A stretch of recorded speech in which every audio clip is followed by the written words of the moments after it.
Voilà. En attendant que le réchauffement climatique se manifeste, je mets des couches et dans quelques jours c'est l'été, dans quelques jours les jours se raccourcissent de nouveau. Il faut beaucoup de force intérieure pour résister à ce qui se passe et éveiller notre soleil intérieur et notre chaleur intérieure parce que sinon ça devient compliqué. Je vais continuer ces espèces de petits résumés qui n'en sont peut-être pas, mais moi ça me fait du bien de me répéter, et d'essayer de comprendre avec d'autres exemples. Donc j'ai une très chouette amie qui m'a dit que quand je lisais, elle décrochait, mais malheureusement, je dois lire mes notes, mais je vais essayer de lire des petits morceaux par petits morceaux pour chaque fois, plutôt détaillés après ce que je dis. Pourquoi est-ce que la peur, pour en revenir au principe de vibration, que toute chose vibre et que c'est pour ça que mes pensées, qui sont aussi des vibrations, donnent une information à l'énergie pour créer dans ma vie tout ce que je vibre. Pourquoi est-ce que quand j'ai des peurs, je crée réellement, je vais dire, je constate plus facilement que j'ai raison d'avoir peur, entre guillemets. Ce que je veux dire par là, c'est que quand je vibre mes peurs, je n'ai pas de doute dans mes peurs. Quand je vibre les peurs, j'ai une haute qualité de vibration. Attention, je parle de vibration, je ne parle pas que la peur est une qualité, mais elle est tellement forte que sa vibration a une haute qualité de pureté, dans le sens que je n'ai aucun doute quand j'ai peur. Un exemple concret, je pourrais être crevée de dettes et avoir des huissiers à mes portes. Le fait de recevoir des courriers des huissiers crée une peur en moi certaine, je n'ai pas de doute. L'huissier m'a envoyé un courrier, l'huissier va venir, l'huissier va prendre toutes mes choses. Quand je reçois un courrier d'huissier, ça engendre une certitude que ce que l'huissier me menace de faire va le faire. Donc je n'ai pas de doute. Quand j'ai pas de doute, mes vibrations sont de haute qualité. Je répète, ça ne veut pas dire que la peur est une qualité, mais quand elle ne doute pas, évidemment, je crée ce dont j'ai peur et nous sommes tellement habitués à ça que nous pensons, ah, tu vois, je le savais. On dit, ah, tu vois, je le savais, j'ai eu raison. Nos peurs ont toujours raison, puisqu'elles n'ont pas l'ombre d'un doute, donc elles créent ce qu'elles vibrent et ça nous donne raison. Il faut inverser, d'accord? Donc, ce qui se passe aussi, c'est qu'il y a cette explication que Dieu ou le tout nous mettrait à l'épreuve. Un tout petit peu de logique, un tout petit peu d'intelligence peut détruire rapidement cette espèce de slogan ou de dogme. Pourquoi est-ce que le tout, qui possède tout, qui est infini, qui n'a pas de limite, qui peut tout créer, aurait-il besoin de nous mettre à l'épreuve? Pourquoi? Moi, j'ai pas trouvé de réponse à ça. Pour nous faire du bien, mais pourquoi est-ce que Dieu créerait une imperfection? Pour que cette imperfection soit mise à l'épreuve, pourquoi? Avec ce genre de pourquoi, je pourrais développer, mais pour ça, il va falloir beaucoup de notes parce que c'est en écrivant que mon cerveau ralentit et que je reçois beaucoup d'intuition et de réponses. Mais, donc, quelque part, est-ce que vraiment le tout, ce que les monothéistes appellent Dieu, a besoin d'épreuves? Est-ce que ce n'est pas une interprétation égotique? C'est là où l'ego prend un pouvoir qui ne lui appartient pas et qu'il ne devrait pas utiliser, de croire que le tout lui ressemble. Vous comprenez? En disant le tout où Dieu a un esprit paternaliste, patriarcal, ou maternaliste ou matriarcat, le tout comme un papa, donc un patriarcat, et puis le papa veut mon bien, donc il me met à l'épreuve. Oui, mais je suis créée par le tout. Ah non, mais il t'a laissé toute seule, il t'a donné le libre arbitre. Ben oui, alors qu'il me foute la paix. Vous comprenez? C'est pas je te donne le libre arbitre, mais quand même pas tout à fait. Hein. Donc là, je te mets quand même à l'épreuve parce que je veux que ton libre arbitre, je veux voir ce qu'il choisit. Mais en quoi ça l'intéresse? Moi, quelque part, si je prends mon exemple justement non égotique de mère, parce que je, je fous la paix à mes enfants dans leur choix. Je ne les mets absolument pas à l'épreuve. Je vois pas l'intérêt. Pour être plus fort. Mais pour être plus fort par rapport à quoi? Dans les yeux de Dieu, dans l'existence de Dieu. Donc j'ai un chat qui fait ses griffes là, ça va pas. Pourquoi ça n'a pas de sens. Donc le tout ne décide rien pour nous, absolument rien. Pourquoi est-ce qu'il déciderait quoi que ce soit pour nous, puisque lui-même possède tout et est tout. Au tout, mais tout, ça veut dire tout. Ça veut dire ce que moi je peux penser bien, ce que moi je peux penser mal. Mais pour une autre personne, le bien, il est là et le mal, il est là. Pour une quatrième personne, le bien, il est là et oui, ça c'est mon chat. Yini, va, allez, fous-moi la paix. Yini, viens ici. Bon, je vais laisser parce que ça, c'est vivant et c'est comme ça l'existence. Oh, Yini, c'est elle qui met sa queue devant le micro. Donc, je crée tout le temps, voilà. Donc, oui, le tout pour dire pourquoi est-ce qu'il aurait besoin de nous donner des épreuves.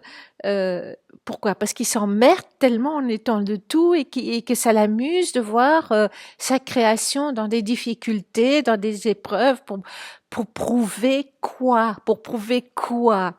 Qu'est-ce que j'ai à prouver à Dieu qui m'a créé? Qu'est-ce que je dois lui démontrer, le tout de bien si quelque part sa création est toujours parfaite, toujours parfaite. Non, par contre, ce que je pense, c'est qu'il y a comme une espèce de super intelligence qu'on appelle le tout, c'est qu'il y a un esprit d'une intelligence incompréhensible, inexplicable qui est impossible à analyser, et qui fait que ce qui est créé par l'esprit du tout est toujours parfait, parce que son intelligence est infinie, elle est même pas parfaite, parce que parfait veut dire qu'il y a quelque chose qui est fini, c'est une intelligence infinie qui nous dépasse complètement. Et je ne me considère pas capable d'une telle intelligence, moi, ce qui crée ce moi ici, qui est là, ce n'est pas une illusion. Je suis désolée, ce n'est pas une illusion. De nouveau, je vais revenir avec ce que j'ai déjà dit. Si je considère que tout ceci est une illusion, que toutes mes pensées sont une illusion, alors pourquoi ai-je besoin de faire attention à l'autre? Pourquoi est-ce que ma spiritualité, ça veut dire être en relation avec l'autre, que ce soit avec Dieu, avec les animaux, avec la nature, avec mes amis, avec ma famille, etc. Puisque tout est illusion, pourquoi est-ce que je devrais me soucier d'eux? C'est une illusion. Je suis une illusion, je peux faire ce que je veux alors, puisque je suis une illusion. Non. Si je considère que ma vie, que l'existence, que toute chose qui est une illusion, je n'ai plus aucune morale. Moi, dans mon expérience ici. La seule chose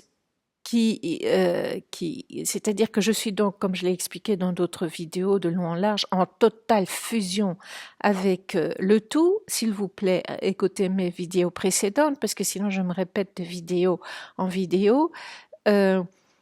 C'est à moi, ce moi actuel, psychisme, comme dit Marie-Odile Sanso, que j'apprécie énormément, et je vais souvent la citer, et je mets l'arrobase, dans le commentaire sur cette vidéo, donc vous n'avez qu'à cliquer sur son nom et vous tombez sur sa chaîne. Pour moi, elle explique les choses sans devoir passer par la lecture intellectuelle du Kybalion, mais je comprends que tout ce qu'elle explique est en lien total avec la loi naturelle. Donc moi, c'est mon psychisme, c'est cette union avec Dieu, c'est l'héritage de mon père, de ma mère, de mes aïeux, enfin c'est plein de choses, ce moi. Donc ce moi actuel est en union et en fusion avec le Dieu, mais c'est le moi qui décide. Donc de nouveau, il y a le Dieu est le côté qui sait comment exécuter et trouver les choses. Et plus ma relation est de pure qualité, parce que je suis en relation, je le suis. Je reprends l'exemple d'un couple qui vit ensemble et qui ne se sépare pas alors qu'il n'y a plus aucune relation entre eux, mais le couple est là, toujours. Eh bien, je peux vivre la même chose avec avec le tout qui est en moi, ce qu'on appelle Dieu. Je peux être en bonne relation ou en mauvaise relation, mais il est là. Nous sommes un. Plus je reconnais cette relation avec le divin, plus sa qualité et sa vibration augmentent. Et plus facilement, le tout qui a accès à tout peut créer avec puissance ce que je vibre, mais je vibre en union avec Dieu, donc il y a la vibration de Dieu aussi dedans, vous comprenez? C'est très subtil tout ça, mais alors me diriez-vous, à quoi ça sert le kybalion et tout si, ça sert moi à me donner confiance. La confiance que cette vibration divine, cette vibration, enfin cette existence, cette êtreté de l'être divin, du tout, de cette intelligence infinie, est partout dans mon corps, partout dans mes cellules et partout dans son univers, me permet d'être tout le temps en relation avec ça, plus facilement. De nouveau, je vous dis, il ne s'agit pas de se reconnecter à Dieu, c'est bien que le mot relation et reconnecter ont quelque chose d'assez semblable, mais c'est juste dire ah mais c'est vrai que tu es là, comme un vieux couple qui se regarde plus, qui dit mais au fait tu es toujours là, je te parle plus, je te regarde plus et c'est dommage. Alors on recommence et hop il y a une nouvelle énergie qui se crée et le couple qui est l'union d'une femme et d'un homme. Oui, je vais dire ça comme ça, de l'union d'une femme et d'un homme, revit, le couple revit. Eh bien, moi, je suis en couple avec nous le sommes tous avec ce divin en nous, et il revit parce que je me dis, mais je vais retrouver cette relation. Et alors, je discute, je parle, et puis, est-ce que c'est le tout lui-même qui me répond, ou est-ce que c'est d'autres entités éveillées, des anges, des archanges et tout. En tout cas, ça marche. Et je pense que nous avons des guides, parce que ça, c'est ce qui est en haut et comme ce qui est en bas. J'ai expliqué ça dans la vidéo. Selon le Kybalion et selon beaucoup de religions orientales, il y a énormément de plans. On appelle ça des mondes ou des plans de dimensions. Et dans ces diverses dimensions, il y a la dimension minérale, végétale, animale, humaine. Et puis, il y a la dimension des démons. Et puis, il y a la dimension des anges. Et puis, il y a la dimension il y a aussi la dimension des maîtres ascensionnés. Et puis, il y a la dimension des dieux. Et souvent, je pense que les monothéistes, quand ils donnent à leur Dieu que des qualités bénéfiques, excluant toutes les autres polarités, s'adressent à un Dieu du monde des dieux, mais pas au tout. Parce que le tout est inqualifiable, ni bon ni mauvais, ni haut ni bas, ni chaud ni froid. Il est et il est le tout. Moi, j'en suis à combien? 13 minutes, le tout est expérimental. Alors oui, je vais quand même expliquer un tout petit peu. Donc le tout est esprit et l'univers est mental. Attention, le mental et l'intellect, c'est aussi, c'est pas la même chose, c'est pas le même symbole. Quand je dis esprit, ça c'est l'intelligence, ok? L'intellect, c'est réfléchir, étudier, mémoriser. C'est par là qu'on peut avoir une conscience des choses. C'est savoir c'est savoir ce que je sais. C'est la conscience de la douleur. Par exemple, quand j'ai la conscience de la douleur, je ressens la douleur. Si je n'ai pas conscience de ma douleur, je ne la ressens pas, d'accord? Alors le mental, c'est juste la pensée l'imagination, les rêveries, la croyance. Et quand le New Age dit votre mental, votre mental, votre mental, comme si c'était un ennemi, arrête avec ton mental, non, ils confondent avec l'intellect. L'intellect qui réfléchit, qui pense, qui analyse, qui met en doute, qui a des croyances. Le mental, il crée à partir des croyances, évidemment. D'accord? Donc c'est important cette différence-là. Voilà, je ne vais pas aller plus loin, sinon je vais atteindre les 20 minutes et j'essaie de faire des petites vidéos. À bientôt!